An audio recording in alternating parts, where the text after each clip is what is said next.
आज की हमारी बातचीत एक बहुत ही दिलचस्प सवाल से शुरू होती है। ऐसा क्यों है कि कुछ लोग चुनौतियों का सामना करने में कामयाब होते हैं, जबकि दूसरे लोग असफलता के डर से पीछे हट जाते हैं? क्या ये सिर्फ टैलेंट की बात है या कुछ और भी है?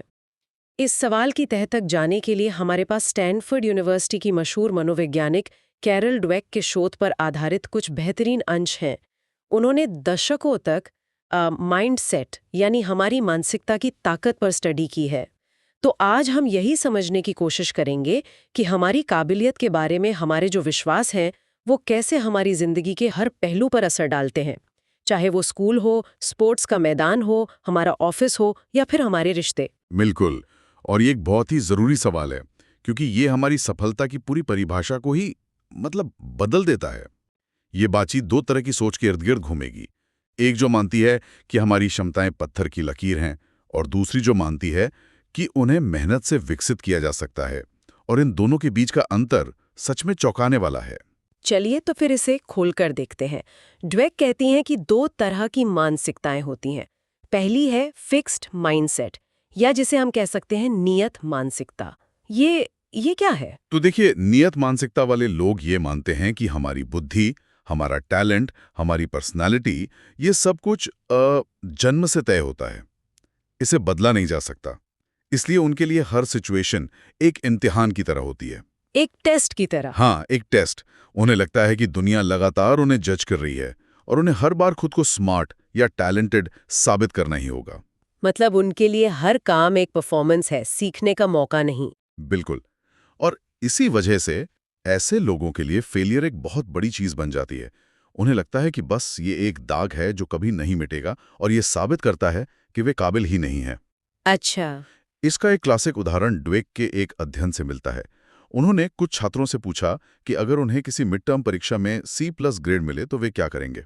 नियत मानसिकता वालों के जवाब बहुत ही दिलचस्प थे। अच्छा, जैसे कि? किसी ने कहा, मैं नशे में धुत हो जाऊंगा।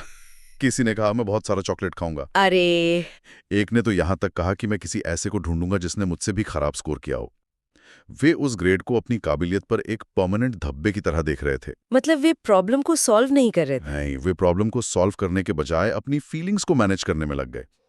वे उस ग्रेड को अपनी पहचान पर एक हमले की तरह देख रहे थे, ना कि एक समस्या की तरह जिसे ठीक किया जा सकता है। तो फिर दूसरी तरह की मानसिकता क्या है? दूसरी है ग्रोथ माइंडसेट या विकास मानसिकता। हम्म। इस सोच वाले लोग मानते हैं कि हमारी जो बुनियादी काबिलियत है, उसको मेहनत, लगन और सही स्ट्रैटेजी से विकसित किया जा सकता है।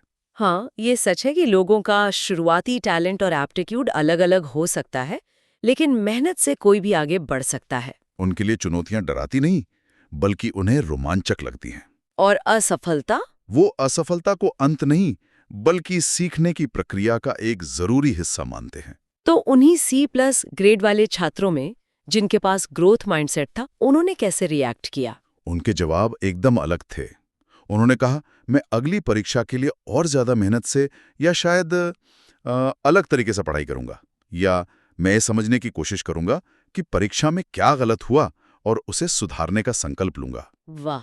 आप देख सकते हैं, वे सीधे समस्या का सामना कर रहे हैं। वे इसे अपनी पहचान से नहीं जोड़ रहे, बल्कि एक चुनौती के रूप में देख रहे हैं जिससे पार किया जा सकता है। यह तो बहुत बड़ा फर्क है। एक तरफ लोग हार मानकर बैठ जाते हैं और दूसरी तरफ लोग उसे बेहतर होने का एक मौका समझते हैं। लेकिन हम अक्सर जन्मजात प्रतिभा या नेचुरल टैलेंट की कहानियां सुनते हैं, जैसे कि मोजार्ट ने बचपन में ही संगीत बनाना शुरू कर दिया था। क्या ये सच नहीं है कि कुछ लोग बस प्रतिभाशाली पैदा होते हैं? ये हमारी संस्कृति का सबसे बड़ा मिथक है। हम एक ऐसी कहानी पसंद करते हैं जहां कोई हीरो बिना किसी मेहनत के बस अपनी जादुई प्रतिभा के दम पर सब कुछ हासिल कर लेता है। हाँ, ये बात तो है। लेकिन असलियत इससे बहुत अलग है।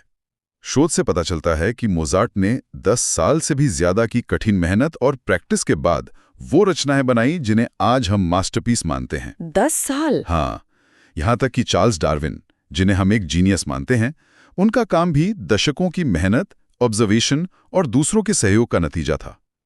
समाज अक्सर सहज दिखने वाली उपलब्धि को ज्यादा महत्व देता है, लेकिन असलियत यह है कि प्रयास ही महानता की असली कुंजी है।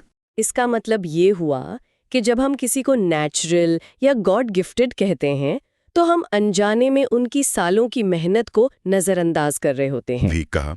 और इससे भी खतरनाक बात यह है कि जब हम सिर्फ टैलेंट पर फोकस करते हैं तो हम लोगों को मेहनत करने से डिस्करेज करते हैं। ड्वेक ने एक बहुत ही मशहूर स्टडी की थी जिसमें उन्होंने बच्चों को कुछ पहेलियां सुलझाने को दी। हाँ, मैंने इसके बारे में पढ़ा है।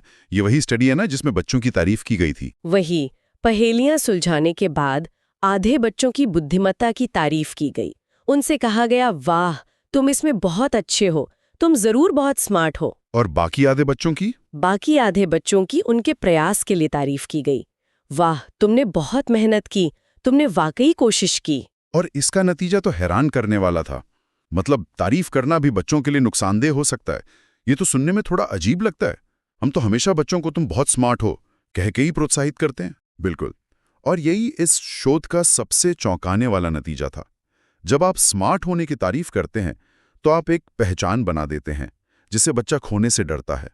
इसलिए जब उन बच्चों को एक और मुश्किल पहेली चुनने का मौका दिया गया तो स्मार्ट कहे जाने वाले ज्यादातर बच्चों ने आसान पहेली चुनी। अच्छा। वे कोई ऐसा काम नहीं करना चाहते थे जिसमें स्मार्ट न दिखने का खतरा हो, ताकि उनकी स्मार्ट वाली इमेज बनी रहे। एग्जैक्टली। और जिन बच्चों की मेहनत की तारीफ हुई थी उनमें से 90% ने ज्यादा मुश्किल पहेली चुनी। 90%? हाँ, वे चुनौती को सीखने का एक और मौका मान रहे थे।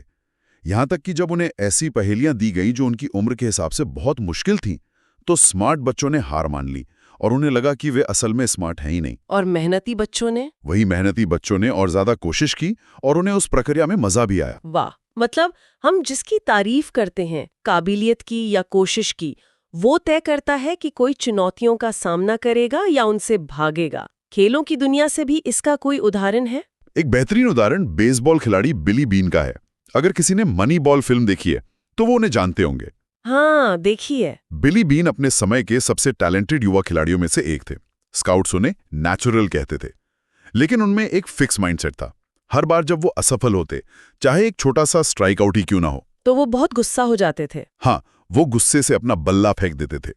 हर गलती उनके लिए एक अपमान जैसी थी, जो ये साबित करती थी कि वो उतने टैलेंटेड नहीं हैं जितना लोग सोचते हैं। उनका टैलेंट बहुत था, पर उनकी मानसिकता ने उन्हें बड़ा खिलाड़ी नहीं बनने दिया। और बाद में जब वो मैनेजर बने तो उन्होंने हमेशा उन खिलाड़ियों को चुना जिनमें टैलेंट से ज्यादा ग्रोथ माइंडसेट था। सही कहा। ये प्रयास और मेहनत वाली बात तो करियर और पढ़ाई में समझ आती है, लेकिन मुझे लगता है इसका असर हमारी निजी जिंदगी पर भी उतना ही गहरा पड़ता होगा, है ना? खासकर हमारे रिश्तों पर। बहुत गहरा असर पड़ता है। नियत मानसिकता वाले लोग अक्सर रिश्तों के लिए भी एक ऑल और नथिंग अप्रोच रखते हैं। वे मानते हैं कि एक रिश्ता या तो सही होता है या गलत, या तो आप एक दूसरे के लिए बने हो या नहीं। सोलमेट वाला आइडिया। बिल्कुल। और अगर रिश्ते में कोई प्रॉब्लम आ जाए तो वे इसे एक बहुत बुरे संकेत की तरह देखते हैं। अगर रिश्ते में मेहनत करनी पड़ रही है तो इसका मतलब है कि आप दोनों एक दूसरे के लिए सही नहीं हो। वो ये मानते हैं कि अगर सच्चा प्यार है तो सब कुछ अपने आप बिना किसी कोशिश के परफेक्ट होना चाहिए। हाँ, अगर कोई समस्या आती है तो वे इसे अपने पार्टनर या रिश्ते में एक स्थायी कमी के रूप में देखते हैं। वे अक्सर अपने पार्टनर को बदलने की कोशिश नहीं करते, बल्कि सिर्फ उन्हें जज करते हैं। हाँ, लेखक एक किस्सा बताती हैं। एक शाम उनके पति ने उनसे कहा, आई नीड मोर स्पेस, यानी मुझे और स्पेस चाहिए। अब एक फिक्स्ड माइंडसेट वाला व्यक्ति इसे कैसे देखेगा? यही कि रिश्ता खत्म, वो ब्रेकअप करना चाहता है। ये तो एक स्थायी दोष है हमारे रिश्ते में। बिल्कुल, वो इसे रिश्ते का अंत समझ सकती थी। लेकिन ग्रोथ माइंडसेट की वजह से उन्होंने डिफेंसिवनेस दिखाने के बजाय पूछा, तुम्हारा क्या मतलब है? तो पता चला कि वो बस सोफे पर थोड़ी और जगह चाहते थे ताकि वो आराम से लेट सके। अरे वाह, ये तो कमाल का किस्सा है। एक छोटी सी गलतफहमी कितनी बड़ी बन सकती थी। यही ग्रोथ माइंडसेट की खूबी है। यह हमें संवाद करने और समस्याओं को मिलकर हल करने का मौका देता है। इस मानसिकता वाले लोग मानते हैं कि रिश्ते मेहनत, आपसी समझ और एक दूसरे की मदद से बेहतर होते हैं। वो कमियों को स्थायी दोष की तरह नहीं देखते। नहीं, वो उन्हें ऐसी चीजों के रूप में देखते हैं जिन पर मिलकर काम किया जा सकता है। ये बदला लेने के बजाय माफ करने और सीखने पर जोर देता है। वे ये नहीं सोचते कि अगर हमें लड़ना पड़ रहा है तो जरूर कोई गड़बड़ है। वे सोचते हैं कि लड़ाई या असहमति हमें एक दूसरे को बेहतर समझने में मदद कर सकती है। तो अब सबसे बड़ा सवाल ये है कि अगर हम में से किसी को लगता है कि वो ज्यादातर फिक्स्ड माइंडसेट से सोचता है, तो क्या हम अपनी मानसिकता बदल सकते हैं या ये भी पत्थर की लकीर है? नहीं, ये बिल्कुल पत्थर की लकीर नहीं है। और यही इस पूरे शोध का सबसे उम्मीद भरा हिस्सा है। आप अपनी मानसिकता बदल सकते हैं। अच्छा। सबसे पहली बात तो ये समझना है कि हम सब में दोनों तरह की मानसिकताएं होती हैं। कोई भी 100% ग्रोथ माइंडसेट वाला नहीं होता। सही बात है। अहम बात यह जानना है कि हमारी नियत मानसिकता कब और किन हालातों में हावी होती है। हो सकता है आप अपनी प्रोफेशनल लाइफ में ग्रोथ माइंडसेट रखते हो, लेकिन अपनी पर्सनल रिलेशनशिप में फिक्स्ड। पहला कदम है जागरूकता। ये पहचानना कि ओके, इस सिचुएशन में मेरा फिक्स्ड माइंडसेट ट्रिगर हो रहा है। बिल्कुल। और बदलाव का एक सबसे शक्तिशाली विचार यह है कि हमारा मस्तिष्क एक मांसपेशी की तरह है। ये न्यूरोसाइंस से भी साबित हुआ है। जब भी हम कोई नई चीज सीखते हैं और खुद को चुनौती देते हैं, तो हमारे ब्रेन में नए न्यूरल कनेक्शंस बनते हैं और हमारा ब्रेन सचमुच और ज्यादा मजबूत और स्मार्ट होता है। सिर्फ ये जानने भर से कि हमारा दिमाग बदल सकता है, लोगों के सोचने का तरीका बदल जाता है। हाँ, इसका एक बेहतरीन उदाहरण मुझे फिल्म ग्राउंड हॉग डे में मिलता है। मुझे वो फिल्म बहुत पसंद है। हाँ, वो ग्रोथ माइंडसेट का एक परफेक्ट उदाहरण है। बिल मरे का किरदार फिल हर सुबह एक ही दिन में उठता है। शुरुआत में वो अपनी नियत मानसिकता का इस्तेमाल करता है। हाँ, वो अपनी जानकारी का इस्तेमाल लोगों को धोखा देने, चोरी करने और खुद को श्रेष्ठ साबित करने के लिए करता है। हर चीज को एक परफॉर्मेंस की तरह देखता है। सही। लेकिन जब उसे एहसास होता है कि इससे उसे कोई सच्ची खुशी या संतुष्टि नहीं मिल रही, तब बदलाव आता है। हाँ, जब वो बोर हो जाता है और निराश हो जाता है। तब वो उस अनंत समय का उपयोग सीखने में लगाता है। वो पियानो बजाना सीखता है, आइस स्कल्पटिंग सीखता है, फ्रेंच भाषा सीखता है और सबसे जरूरी, वो दूसरों के बारे में जानना और उनकी मदद करना सीखता है। वो अपनी काबिलियत को साबित करने के बजाय उसे विकसित करने पर ध्यान केंद्रित करता है। एग्जैक्टली। वो एक घमंडी फिक्स्ड माइंडसेट वाले इंसान से एक दयालु, बुद्धिमान और ग्रोथ माइंडसेट वाले इंसान में बदल जाता है। तो असल जिंदगी में हम अपनी मानसिकता को बदलने के लिए क्या ठोस कदम उठा सकते हैं? इसके लिए एक 4 स्टेप प्रोसेस सुझाया गया है। पहला, अपनी फिक्स्ड माइंडसेट वाली आवाज को पहचानना सीखें।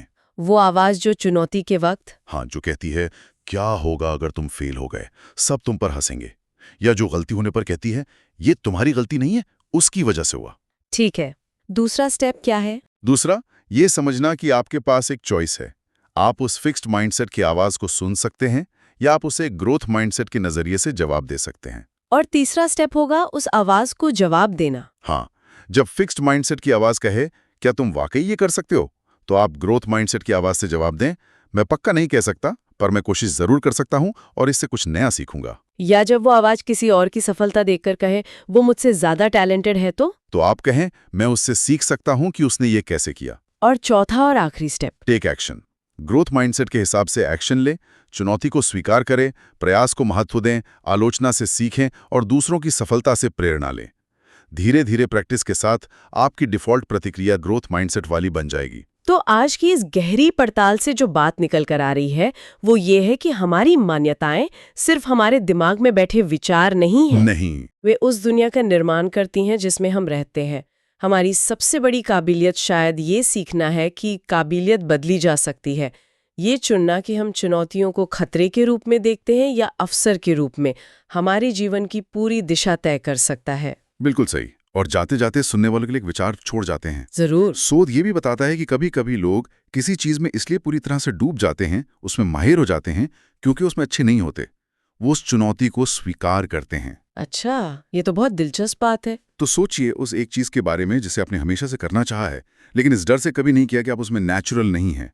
शायद वो गिटार बजाना हो, कोई नई भाषा सीखना हो या पब्लिक स्पीकिंग हो। क्या होगा अगर उसे सिर्फ सीखने और बढ़ने के इरादे से किया जाए, परिणाम की चिंता किए बिना? हाँ, क्या होगा अगर मजा मंजिल में नहीं बल्कि उस सफर में ढूंढा जाए।